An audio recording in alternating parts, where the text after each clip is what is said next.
All right, UFO team, we are here in my shop, and I have discovered some interesting things.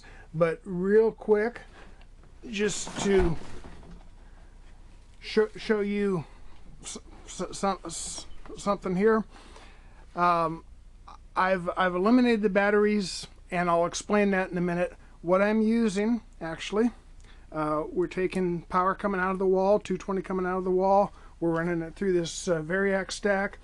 Happens to be one that was made for 3-phase. I'm using 2 of the ports, single phase, 110 on each one, making a variable 220. Coming into this isolation transformer, and then coming out of the isolation transformer, it's wired as 110 again, going into a full wave bridge rectifier, which is on a PC heatsink and cooling fan. Then coming out of that, coming down here, going to a capacitor, and across the capacitor then we have a variable DC, and here's a light bulb sitting on it. And just to show you right now, the Variac's at 0, and as I turn it up, the light gets brighter and brighter and brighter. Oh boy, no great trick there. Now we'll explain why we're doing that. Back to the UFO motor. I have the same setup back here, of course. UFO's motor, turning a generator head, and John Stone's pulsars. Got all my batteries getting recovered negative off of the drain and source of the FETs. That's another project. Nothing's really going on there. This battery's powering these little devils, and of course the whole thing timing is controlled by my Arduino. We'll power that puppy up, and just to show you, we've got 0 volts going into it. It starts pulsing the motors, and of course I can increase the pulse rate until they seem to be just on. And that's all working great. But back to why I've switched to a Variac and full wave bridge for DC as opposed to batteries. Pretty much, and you saw it in the last video I made on the motor, the huge amount of sparks coming out of here when I would first energize it at especially with 6 batteries and 72 volts. A lot of sparks as the motor went from 0 to 3600 RPM in a fraction of a second. Was very hard on the FETs, and in fact that's what was blowing my Chinese $2 FETs. The ones in the US did seem to handle that, but they don't like it. So what we're doing here is, rather than start at 72 volts, let's start at 0 volts DC and dim it up. So of course we'll energize all these things. We have a meter here to read voltage. What we'll do is we'll start the things pulsing at a relatively slow rate. I just love this. And then of course we'll come over here, and we'll start to increase the power voltage to it. And this is just great. I don't know if you can hear it, but we've got like 2.4 volts going into the thing, and the thing's pulsing. You can see the motor is starting to turn. Not very fast, of course, but gee, no surprise, it's only 2 volts. And of course back over here we have our current meter, and it's showing about an amp of currents passing through there. So anyway, where we're going with this is we are gradually increasing the voltage, and you can hear in the background the motor RPM is gradually increasing. So this does not stress out the FETs. These $2 Chinese FETs, they work great, but they don't like being stressed. And of course, as the voltage is rising, you can see the light bulbs getting a little bit brighter. So we're up to about 22 volts now. So that's like, you know, 2 batteries. But we've, you know, let the FETs get up to speed, kind of thing. And it doesn't actually take as long as I'm taking here. You can increase it relatively fast. The FETs don't get hot. But it's just that it's not going from nothing to full. And let's see. 50 volts.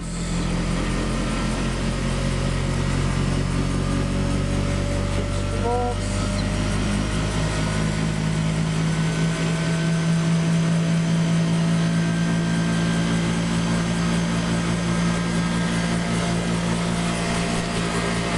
Okay, we have like 75 volts, and the motor's running.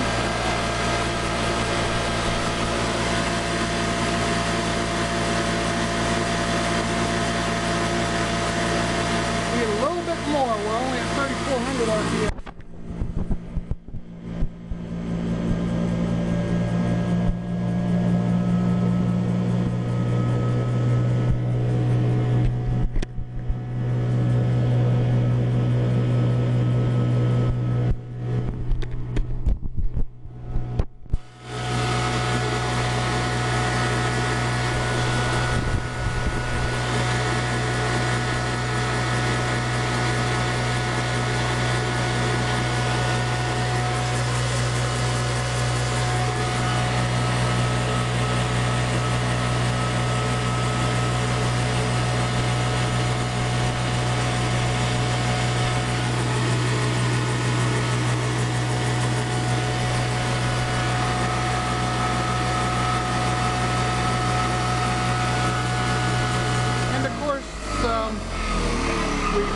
Turn the dimmer down and get the thing to stop pulsing, and it'll stop.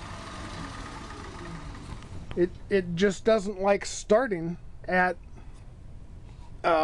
such a high voltage to get it going. So that's pretty much it. If we dim it up, these FETs, they're not hot at all. Everything seems fine. So I've turned the voltage down to zero again, so I can make them all start pulsing, and then raise the voltage. And again, yeah, here now we got 6 volts on the motor, and it's starting to turn. So I can just reach over and variac up relatively fast. Actually, it's just so we're not going from 0 to full instantaneously. And what we're going to do this time, actually, I don't need this light bulb over here plugged in here where we do need it.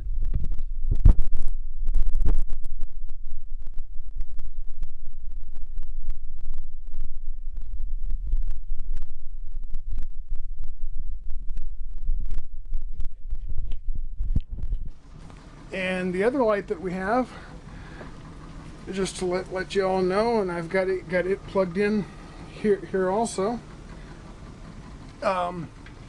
It's this big stage light there, and you can see it's a 500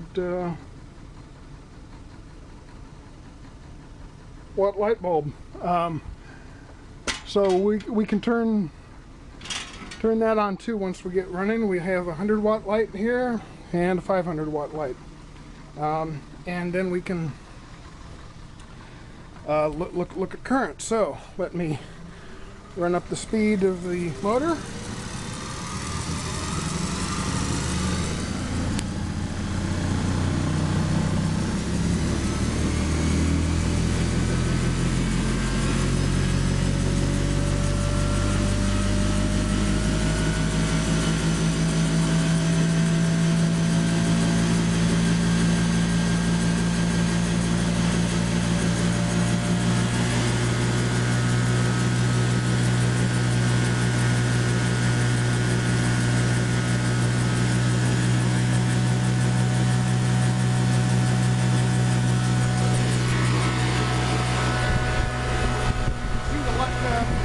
light bulb is on. Set RPM here.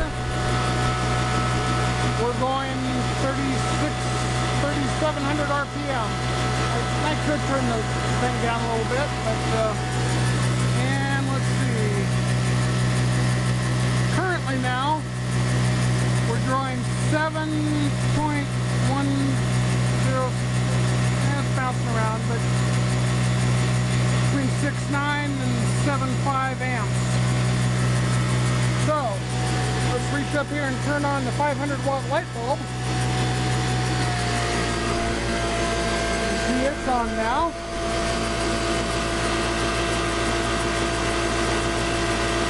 The RPM has dropped to just under 3,400, so it's dropped 100 RPM. And the current is now showing, let's see, 8.15 to, for a second there I saw 9.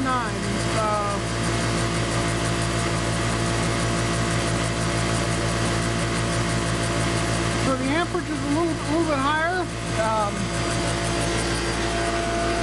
but actually right at the moment the thing has 600 watt load on it, and it's switching away just fine. And we can use the pot to turn the speed down to 0, and the motor shuts off just great. So,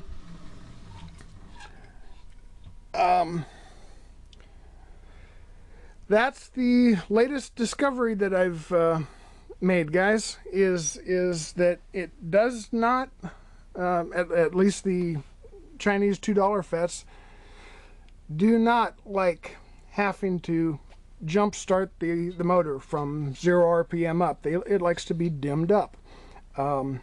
Now we can probably figure out some way to do that if you were using just a DC battery. Of course, it was very easy to do with a Variac. So that's kind of the latest. Sorry this video ran a little bit longer. We're up to 13 minutes now, but we're going to shut down and post this. Thanks a lot.